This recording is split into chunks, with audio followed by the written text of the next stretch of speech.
week that now over 5 million of those under 16 have that social media again because the parents gave it back. They opened up an account for them lying so that the kids could still have social media. Okay? Am I saying social media is bad? I'm saying it's something that can distract us and use a lot of our time. And there is a lot of danger. Can I just be real honest? We deal with stuff at Maili Bible School that is unprecedented. And we've dealt with second and third graders who have vocabulary and written things that are just, it's just amazing that they would know those things.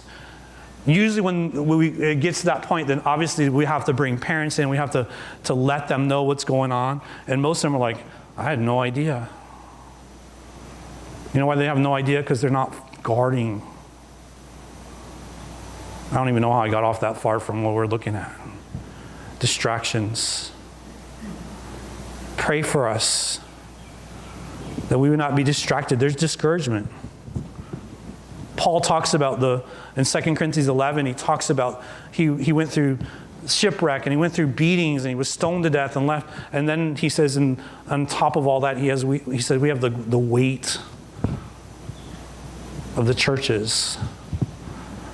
The weight, not that Paul was saying it was a bad thing, but he's saying when you care for someone, hopefully we've all understood this. We've ministered to someone spiritually, and when they're unresponsive and resisting and they continue, it's heavy.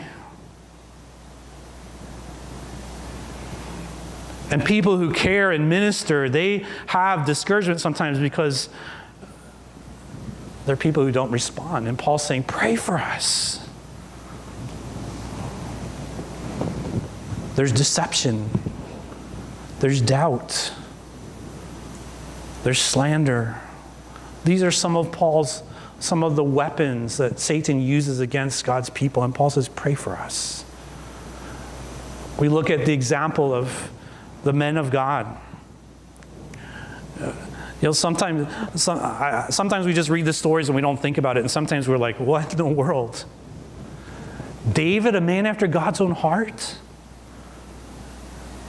He sinned. He committed adultery. And then to cover it, he tried to get Bathsheba's husband Uriah drunk, and he wouldn't do that. And so he sends him with a letter to go to the front of the battle where he knows he's going to be killed.